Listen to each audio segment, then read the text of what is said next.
back to Beyond the Badge Female Voices, Real Women, Real Stories. I'm your host, Dalia Veronica.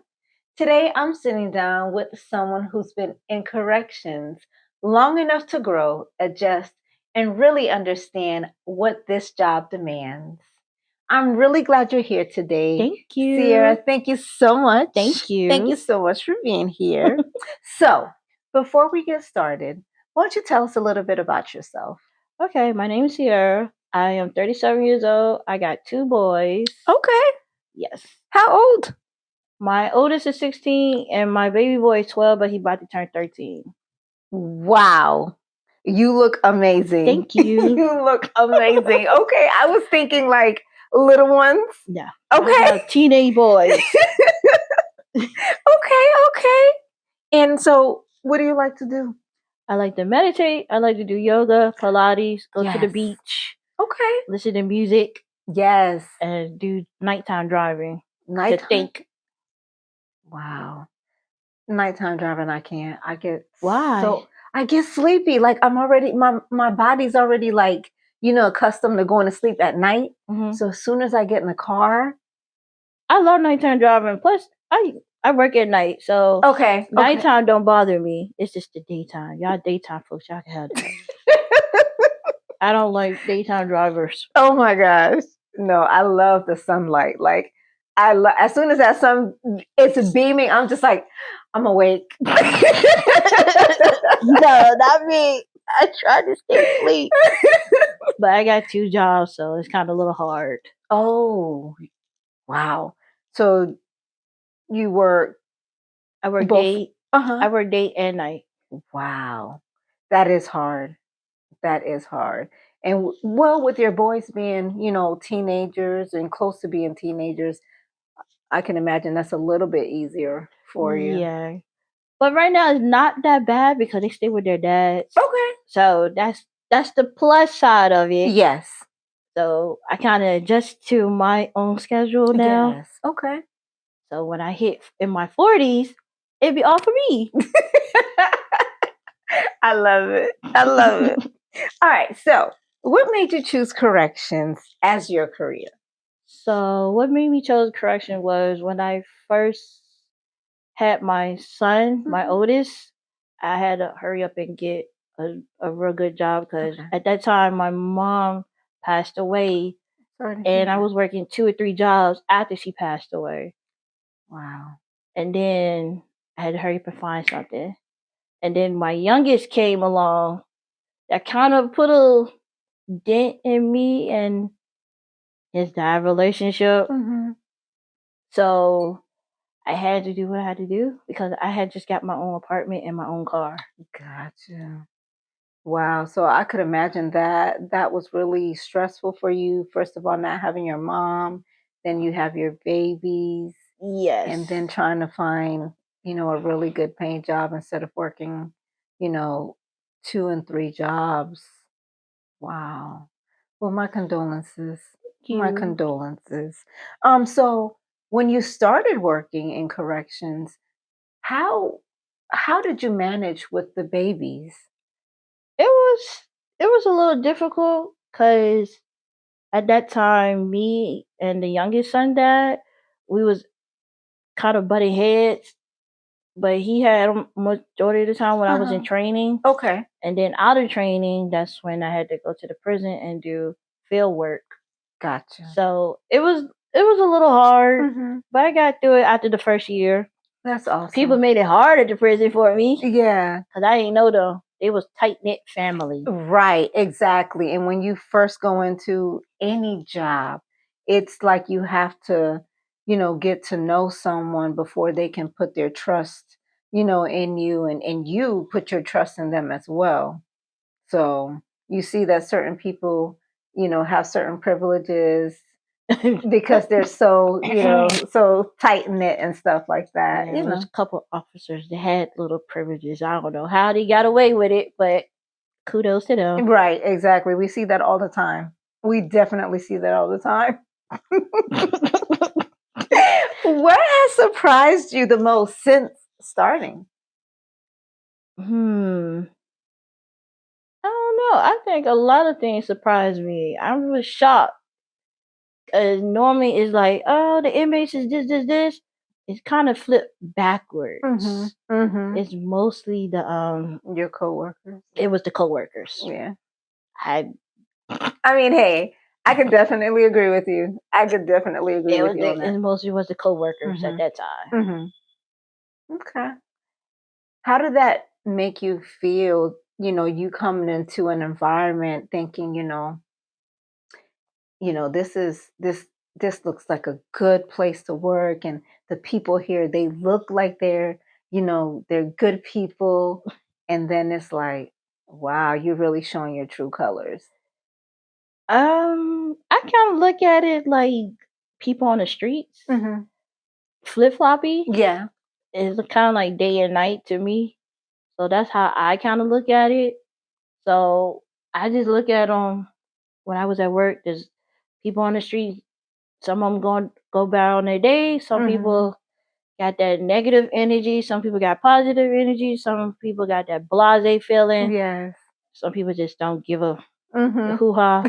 So that's how I look at it when I was coming in. So that's how it made me adjust. Okay. How did your first week compare to where you are now? My first weekend at the prison? Yes. Like being by yourself after your field training and everything like that. How does that compare to where you are now? Mm, it kind of gave me more awareness of what's Yes. going on. Yes. Absolutely. Yeah. Your surroundings. It gave me more awareness Mm-hmm. than before I got into corrections. Yes. Because before I got in corrections, I didn't care what the next person was doing because I'm a nonchalant person. But getting into the prison, it gave me more awareness. Wow. That's awesome. It got me thinking on my toes a little bit more. Absolutely. So yes. Absolutely. Yes.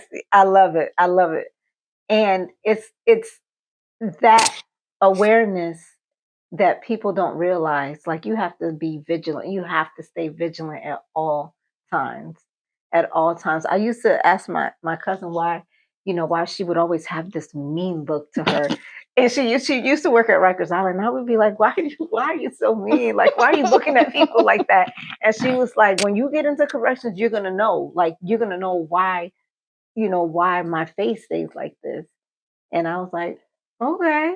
Because I did used to work with a girl before. She would just be mean mugging. Yes. And she said she do it for a reason. She said, I want them make them think I'm ugly. I was like, what? He said, yeah, I make this face so I can be ugly to them. I don't want to be attracted to these fools. I was like, oh, okay. They have 24 hours to study you, to look at you, and whether you think you're going to try to make yourself look ugly, they don't care. They don't care. They like it. As long as you got this and whatever, they love it. Right. I was like, okay. But you know what? To each his own. If that's how she felt like it would make them not look at her any different, yes. To each his own. So, have you had a moment that made you question yourself when you started there? Yeah, I did have a moment. I had a couple coworkers made me go off the bat on them. So it made you come out of character. Yeah, it was fun of some of it was fun of the inmates, but majority was behind the scenes. Okay. In front of their face. And I want them to know in front of their face. Yes, exactly. My thing is, we should not be having a discussion in front of these inmates. Like, they will take that and run with it. They will use it against us. So I'm glad you nipped that in the bud and, talk to them face to face. So, yeah. Okay. So, what helped you push through a tough day? Knowing I had 3 weekends off coming up and I get to spend time with my kids, and then I had vacations coming up and I could go to sleep. I ain't had to focus on work or think about work. Exactly. So when I left there, I was, thank you. It's just them calls be coming in. Come on, can you come in? Yes. And you guys have, I think it's called A rotating schedule. or drafting, like when Yeah, you we have. do draft. Yes. Yeah, Used to. they still do. Oh, okay. That I heard that when they call you, like you got it. It's ways to beat the draft, and I beat it every time. Some people, because I remember before I became sergeant, people were trying to figure out how I was getting away with the draft. I was like, okay, it's ways to get with the draft, but y'all choose not to come in on certain days. Like, say for instance, Friday, Saturday, and Sundays. Those are your 3 days off. If you don't want to come in, there's ways to get around it.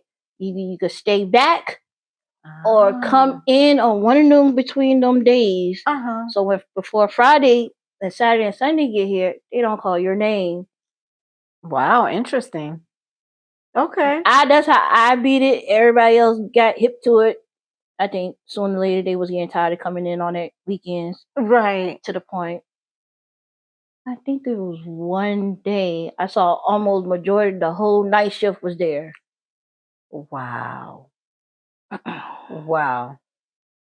That's crazy. Yeah, because I came in, the person that was working in mass control said, you know, half of your shift is here? I said, no. And then when I heard a couple of them on the radio, I was like, what is this? They said, yeah, they came in to beat the draft. I was like, well, I mean, some people just get tired working weekends. Yeah, exactly. Your weekends off should be your weekends off. Yeah, but to the point that the our captain intervened into that situation, said, don't come in unless they call you. I think it happened twice that people on night shift came in like that. Wow. And see, like in my facility, we have what's called an on-call roster. So with the on-call roster, you pick your days that you want to work. So we have to work like, one Saturday and one Sunday a month.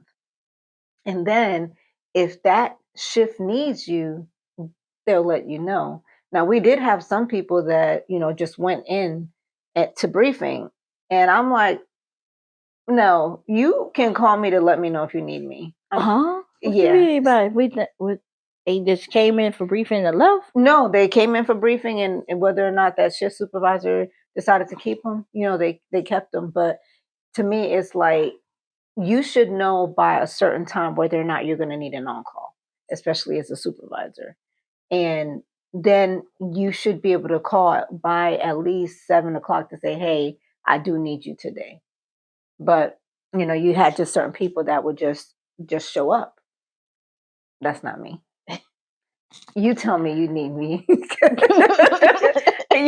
Tell me that you need me to come in. I no. Like you said, cherish the time that you have off. And, if that's your time to go in, that's your time to go in. So yeah. What has been the biggest difference between your expectations and reality? In life in general? Yes. My biggest expectation is to learn to live a little bit more. Absolutely. Yes. Because and I hate to say this, I'm having more fun in my 30s than I did in my 20s. But you were a young mommy. Yes, I was a young mommy. I still have my fun. Yes. But I'm having more fun, I think, because I'm getting older. Exactly. Even if I didn't have kids, it still felt like I'm having more fun than I had in my teenage years and in my 20s. So that's my expectation, is to live a little bit more. Yes. So, yes. And take care of you. Yeah. Yes. I'm getting flack about that. Yes. We need to take care of ourselves, because if we don't take care of us, then we're not going to be able to take care of our loved ones. Yes. So take care of you. I love it. I love it. How do you handle the pressure and responsibilities of the job? I go home and meditate. So I kind of light my candles and my incense Okay. and meditate for a little bit, like Yeah. maybe like 10 or 15 minutes, and then listen to loud music Yes. to get the noise out my ear and my head. So it kind of calmed down the rapid heartbeat of negativity. Okay. Okay. I love it. So yeah. I love it. I love it. What advice would you give someone in their time if they want to try out, especially a female officer, because, you know, us women have it already hard in a male dominated world. So what advice would you give, a female wanting to start off? In correction, Yeah. let's see. Study the job first before Hmm. enter it, Okay. knowing what you're getting into. Yes. Um, kind of like make sure that's your career goal. If that's not your career goal, I advise you not to go that route. Absolutely. And if the schedule is not adjusted to your everyday life, Hmm. please do not go into that, because they tell you one thing Hmm. and it could be a whole different story. Yeah. Because I know for a fact I pulled 16 hours or more at one point. Ooh. So that 12 hours, Hmm. no, it is not like not. It's not what it is. It's not what it cracked up to be. And you know what? I think the biggest differences between the jail and the prisons is that with the jail, and especially where I work at, I can't speak for, any other jails, but when your shift is over and you have, the next shift coming in, and there, if they may be short, your shift supervisor may say, "Hey, is there anyone that would like Like to to stay, stay to help?" And if and not, they will force you to stay. They will call your name. wow. See, with our, they don't. They have that shift that's on there. You know, they have them just wait till the on call shows up. For them to open up or anything like that. So yeah, I know my cousin did say like in Rikers, yeah, if they thought they were getting off at a certain They time, not. no, No, they not. no. Because I remember one day I had to stay 24 hours Oh my till goodness, I saw my own shift came in. are you serious? Yes. No, I'm not. I am very serious. This is, oh my God, I was not the only one. At that time, I was a sergeant. It was me, another sergeant, and a couple officers. Hmm. We didn't know what was going on. We kept calling on the radio. Nobody showed up. Until I saw my own shift showed up and the other sergeant for night shift showed up. I was like, okay. I got relieved. I went home. I think around like 1 o'clock in the morning it was calling me to come back in. I didn't answer that call. I was like, get away from me. But you have to be able to rest. No, it was past 8 hours. I didn't come in Oh my goodness. and I let them know why. Yeah. Wow. 24 hours. That's not. Cause I don't know what, I think around that time it was a high over turnover rate. Hmm. People was getting fired and quitting left and right Yes. out of the blue. So Wow. it was horrible. Yes. I think around that time we was asking for help for other prisons. Hmm. So yeah. Oh, wow. I've never seen that before. I have never. Thank you for sharing that. Wow. I'm still in like, I'm still like, I could not imagine no, I could not. It happens. It happens. I could not imagine myself doing that. That's why I said. That's why I said. Please make sure this is what you want. If it's not if it's gonna affect your everyday life, please don't get into it. Study that job. Yes. Look at the reviews of that job, and 9 out of 10, some of the reviews is right. Hmm. Hmm. So yes. And I do my best. I do my best to try to, tell the new hires that come in, during the interview. Like I ask if they have kids, if they're married, because the schedule is a rotating schedule, and it's hard for some people. I try my best to be as honest as I can, to let them know exactly like what the job entails. Because some people are not nighttime people. Some people is not daytime. Exactly. And if they give you a shift that you don't want, please. Yes. So. Absolutely. I had a young lady who she was in class, and after, the 2 weeks of class, she was like, No. I don't think I could do it.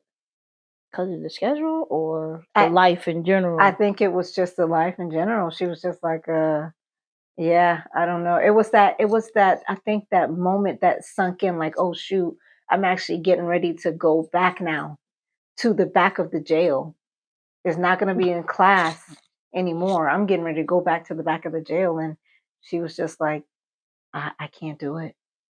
And, I'm glad that she said it then versus going back there and then not showing up to work, because of the anxiety or whatever it was that it caused her.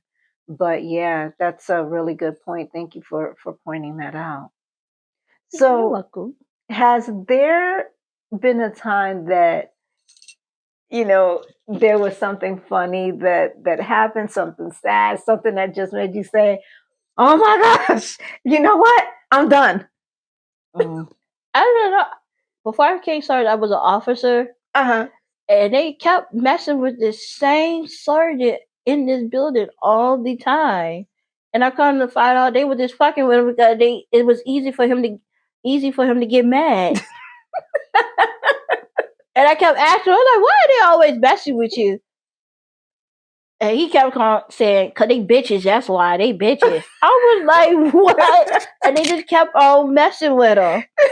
You know what though? The inmates, if they know that they can get you, they're gonna do it. They did. They got him riled up so much to the point one day he had high blood pressure and he went to the office and said, fuck it, I'm going home. And they let him go home. Oh my goodness.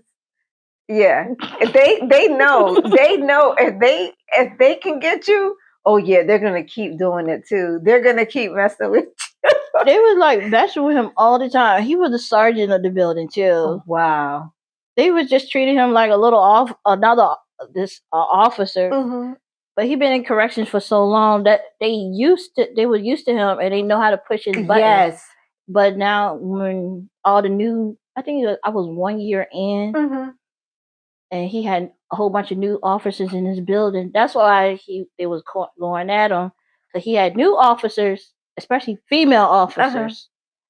So they didn't like that. So they just kept messing with him. Wow. That is hilarious. I tell everyone, you have to have tough skin. You have to have tough skin working in this environment. Because if you don't, it's going to break you down. It's going to definitely break you down. Yes, they are. I mean, I think I was a sergeant. They did mess with one of my officers. They messed with like 3 of my officers before. I was like, oh my God. To the point I had to lock down one pod on the opposite side because they kept on gunning her. Oh and I think the whole building found out why I kept constantly locking down that pod. I don't play that game. I had nothing but female officers. Right. And I kept telling them, give me some men officers. Yeah, exactly. I think they kind of got the hint because they was getting tired of the female officers writing reports and stuff. So when the men officers came, I was happy, but the inmates wasn't happy. But yeah, I had to lock down one part to get them like stop doing it. But you know what? They're not gonna stop until they wrote me up. They're not, you know what I'm saying? Like they are not, because I wrote, people up for that before, and they don't care. Like you go to your hearings, you sit in front of the hearing members, they give you time, and guess what? While they're still behind that door doing their time, they're doing it again. Like it's just ridiculous. So it's ridiculous. I was like, I'm just at a lost cause to the point that one night I went to the captain. I said, look, I don't know what to tell you. I mean, they got to write it up. Right.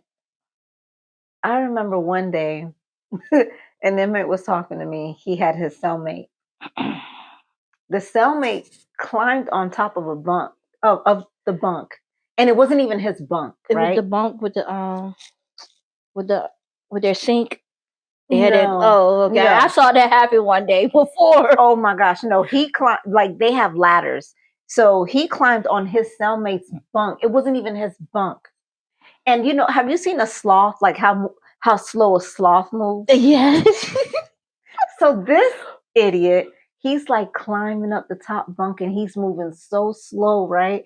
And I'm like looking in my peripheral. I was like, what is he doing? But the guy was asking me a question and it was about like his sentencing time or something like that. And I'm trying to let him know, like, look, I don't deal with that. You need to put in a request form to records. They can tell you about your time. This joker gets up on the top bunk and then he starts taking his jumper off slowly, but he's moving like really, really slow. And I'm like, what is wrong with him? Next thing you know, he's getting undressed. I'm thinking he's gonna go lay down. This boy pulls his stuff out and just starts going off. And I'm like, you nasty, you perverted, like you ignorant. And they heard me yelling. They never heard me yell before. So they all ran and they were like, "Sir, are you okay? Are you okay?" And I wrote him up like you just continue to do that. Like, what is wrong with you? Fantasizer. Oh my gosh. I was just like, you know what? So yeah, and then the cellmate was like, dude, like, why are you climbing on my bunk to do that? Oh my gosh. That was like I was just like, oh, but that's what we have to deal with working in that type of environment. And it's no stopping them. No, it's No not. stopping them at I all. heard the women is my ex used to work at a jail. He said he used to work at for the men and the women. Uh-huh. They put him in the women's section. He said the women way worse than the men. Oh I yes. was like, what? He Yes. said the women. He said one day he was making round. He said he saw in his Peripheral. yes, and he said the girl was just going to town. I was like, what? And it was calling his name. I was like, really? I was like, okay. Yes. See, and our facility, men are not allowed to work in the female housing area. The men, they're not, because I guess of that reason. But what is the difference with us females working in the male pod? They do the same thing to us. But I kind of look at it as they're gonna do it to people regardless. I don't care if you're a man or a woman. Yeah. They do it to women too. Yes, exactly. So I remember one girl, she would always wait to see what male officer was coming on the floor. And if it's the one that she used to be like, oh, he's coming. And the males have to announce that they're on the floor, just like the females have to announce, hey, female officer on the floor when we go into a male pod. This girl would just see him and she would run upstairs and put her little nightgown on, and then she would come back out. And I'd be like, get your butt in that room and get your clothes on. Like, what is wrong with you? And she'll start laughing. Sorry, Miss Askew. I'm like, oh my gosh. Oh my gosh. So yeah, this job is not for everybody. No, it's not for the weak. It's not. It's not. But thank you so much for sharing your experience with us, because the world outside, they don't know. They don't know what it is that we go through, especially as female officers or any, the nurses, they don't know. The public doesn't know.